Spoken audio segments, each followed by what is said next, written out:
Hello guys, welcome back to my YouTube channel Raju's Vlogs Pages.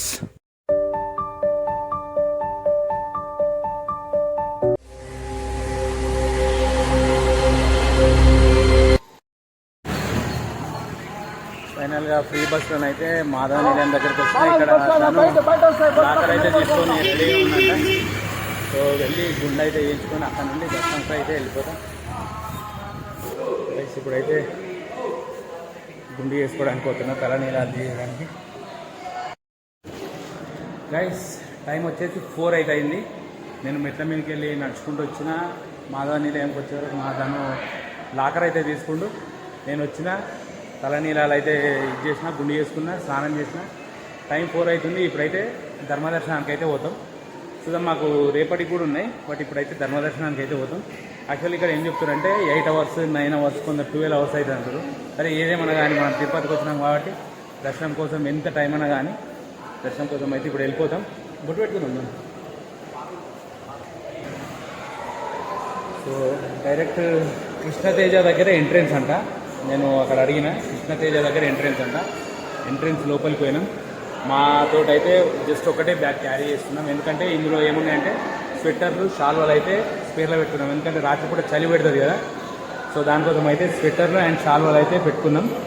ఆదాయంలో complete అన్ని డార్మిటరీసే ఉంటాయి, చాలా హాల్ ఉంటాయి. మేమైతే హాల్ నెంబర్ 10లో ఉన్నాం.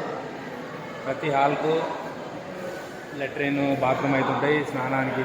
కిందనైతే కళ్యాణ కట్ట ఉంటుంది. అసలు తిరుమలలో నాకు తెలిసి మాధవమే పెద్ద డార్మిటరీ అనుకుంటా. ఇంకోటి కూడా కొత్తగా కట్టిరంట, ఈ మధ్యలో రీసెంట్లీ సెప్టెంబర్లో స్టార్ట్ చేసిరంట.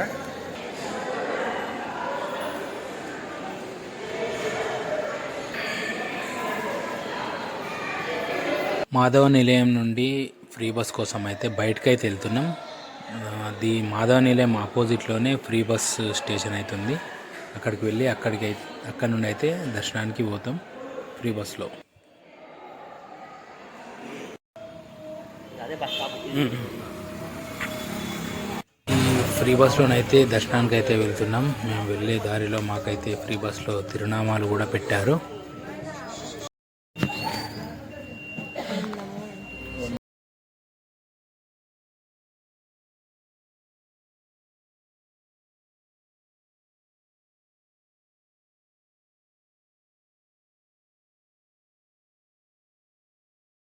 కృష్ణతేజ దగ్గరనైతే మేము ఈ దర్శనం కోసం ఎంట్రీ అవుతున్నాం.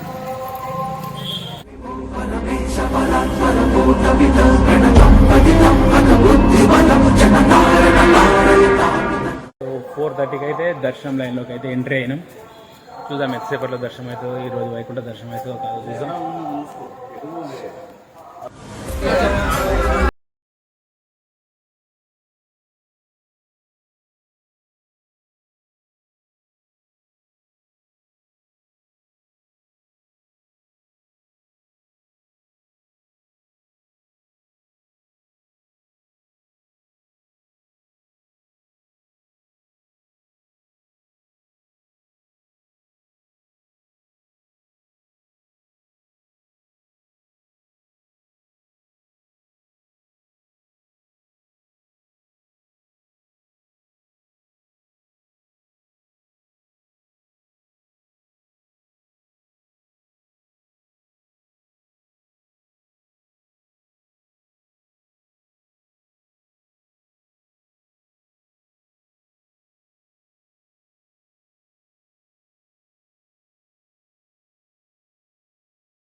కృష్ణతేజ నుండి ఎంటర్ అయిన తర్వాత కంప్లీట్గా కంపార్ట్మెంట్లో మేము 10 అవర్స్ ఉన్నాం. 10 అవర్స్ తర్వాత మా దర్శనం అయితే అయింది.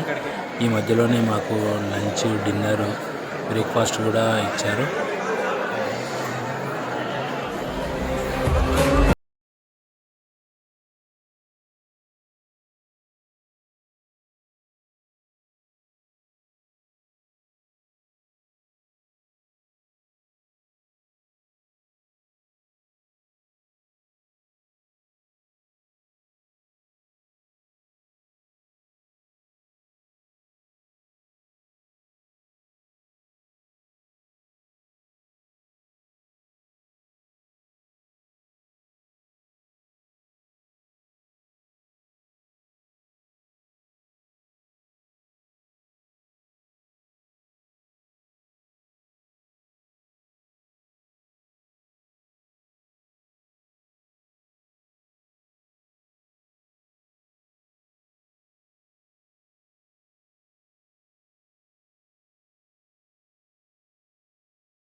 సో ఇవాళ వచ్చేసి డే 2 మేము వచ్చి యాక్చువల్లీ దర్శనం అయితే అయిపోయింది.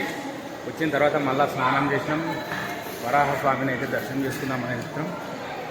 వరాహస్వామిని దర్శనం చేసుకొని ఆ తర్వాత వకల మాత వెంగమాంబ ఈడుందా దాన్ని చూడు కొట్టు వెంగమాంబలో అన్నప్రసాదం తీసుకొని ఆ తర్వాతనైతే మేము ఈరోజు ఈవినింగ్ అయితే ట్రైన్ ఉంది, ట్రైన్కి వెళ్ళిపోతాం.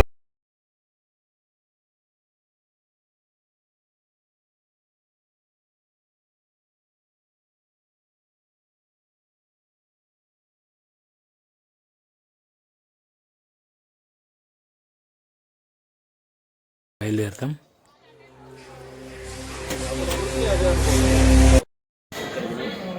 మాధవ నిలయం నుండి అయితే ఇప్పుడే బయటకు వచ్చినాం. వేడి అయితే టీ తాగినాం. ఇప్పుడు ప్లాన్ ఏంటంటే పుష్కరిణిలకు పోయి అక్కడ నీళ్ళు చల్లుకొని ఆ పక్కనే ఉన్న వరాహస్వామి అయితే దర్శనం చేసుకుంటాం. ఆ వరాహస్వామి దర్శనం తర్వాత పక్కనే ఉన్న కరిగొండ వెంగమాంబలో లంచ్ చేసుకొని నెక్స్ట్ మళ్ళీ మాధవ నిలయం వచ్చి అక్కడ మళ్ళీ ఫ్రెష్ అప్ అయి కిందికి వెళ్ళిపోతాం.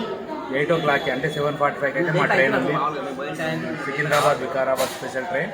ఆ ట్రైన్కి అయితే మాకు టికెట్లు బుక్ అయిపోయినాయి. మామూలు బుక్ చేసింది, ఆల్రెడీ పంపించింది కూడా.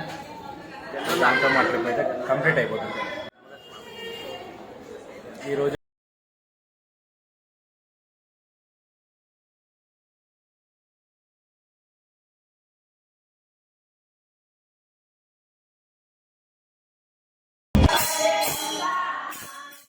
వరాహస్వామి గుడికి వెళ్ళే దారిలో ఇక్కడ కొందరు భక్తులైతే అన్నమాచార్య కీర్తనలు అయితే పాడుతున్నారు. చూసాం, చాలా బాగా పాడుతున్నారు, మంచిగా అనిపించింది నాకు.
వరాహస్వామి దర్శనం తర్వాత మేము భోజనానికైతే శ్రీ తరిగొండ వెంగమాంబ అన్నదాన సత్రంకి అయితే వెళ్తున్నాం నడుచుకుంటూ. వెళ్తూ వెళ్తూ దారిలో తరిగొండ వెంగమాంబ సత్రంకు ఆపోజిట్గానే పరకామణి కూడా ఉంది. పరకామణి అంటే శ్రీవారి హుండీలో వేసే డబ్బులు రోజు లెక్కబెట్టి టీటీడీ వాళ్ళకి ఇన్ఫర్మేషన్ ఇచ్చే పరకామణి. ఇదే ఆ శ్రీవారి పరకామణి.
మరొక మంచి బ్లాగ్తో మళ్ళీ కలుద్దాం. Until then bye bye. ఉంటాను మీ రాజోస్ వ్లాగ్స్ పేజెస్.